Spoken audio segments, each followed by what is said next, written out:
My name is Ed Cook. I'm the owner of Ed Cook Tree and Crane Service here in South Lake Tahoe. I have been doing trees in this Tahoe area for approximately 40 years. I've been working for Shemss Incorporated since 2012. There's a lot of jobs. You can be a weekend plumber and go fix your faucet. You can cut your own firewood. But when it comes time to cut a tree that's, 18 inches all the way up to 7 feet in diameter near a house, you kind of need a professional. And there's a lot of good tree services in this area. There really is. I can't stress enough the importance of the safety of it and respect what you're doing. Learn about it. Don't get in a hurry. Initially, when we get here, we kind of set up all the trucks, the chippers, the bobcats, everything, the equipment in the street where we have room to work at all three different areas. Then we would move into the lot and we would thin a lot of the lower trees to open up. It's a lot safer to have some room when we fall the bigger trees. We use a lot of these little bobcats. They are an amazing tool for what we do in the tree industry. They're small, they're versatile, they're light. They're very sensitive on the landscape. Then moving into our wood chipper, we try to use a nice big wood chipper that'll take, anything 12 inches and smaller, branches, logs, rotten debris, because we have a market for wood chips. We don't have as much market for firewood, so the wood chips are a big deal.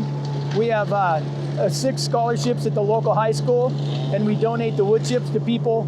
So it's been a really, really good program for my wife and I. And then I see the wood guy at the wood chipper there with the chainsaws. We try to use state-of-the-art chainsaws. We choose Husqvarna, and still, they seem to be the best saws for us. So when we show up on a job site, there's a set of plans, the drawings, and there's 2 of them. There's one, a site plan, which shows which trees come out for the construction of the house. Then there's a defensible space plan, which is a separate page, that shows all the overcrowded trees that need to come out. So the ribbon on the trees is from the contractor, either the owner, whoever the general contractor is, and they will tape the trees that are on the plans. They will show on the plans as a circle for a tree, and then it has X through the circle. That means it is designated that it can come out. And then I chose this tree to take down first because it was in the center of the lot. It was already going to come down for construction. So when I took this tree down, this is a ponderosa pine, and there's 2 different ways you can make an undercut, and that's this wedge that you make here. The reason I came in from the bottom, and you always want to go about 1/3 or a tiny bit over 1/3 in is the proper way. I came in from the bottom, and then that way the finished product, the log, which is going to go to the sawmill and make lumber, has a flat end. If we were cutting and we wanted to make a super low stump and the stump was not going to get dug out like this one, then we would make a top undercut. So we would cut here flat. Instead of this angle here, we would come down like this. That way the stump stays flat, but that leaves an end on the log that is not a nice square cut end for the sawmill, so it has some waste. And once all the trees are down, then we will trim the neighboring trees. And mainly, we don't like to trim over 1/3 the height of the tree of any live branches, but we will take those up. We call it skirting, skirt the trees up. Then we will take dead branches up to the upper third of the tree you never want to really get into. And then that kind of takes away your ladder fuels. It gets the branches away from the structure of the house. I'm making sure that we don't have to fall any of these trees across property lines.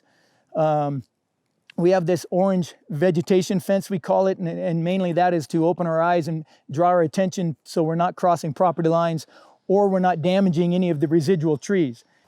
I look and way back in the back here, I see some other nice new saplings coming up, and we're going to only thin out. A lot of times saplings, a squirrel's going to dig a hole, he'll bury a bunch of nuts in one hole, and you get 5 trees coming up in one area. Well, that's not healthy. So we will save the most healthy tree in that little clump, and we will cut the other remaining trees around it. So this tree here, we will take down. We will put an undercut in there.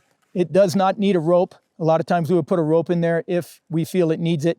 This one already has a little bit of lean towards the street. We will stop traffic on both directions since this tree is going to fall towards the street. And we have hand signs and radio communication with all our employees. And then once it is safe, indeed, we've decided it's safe, we're going to let the tree go.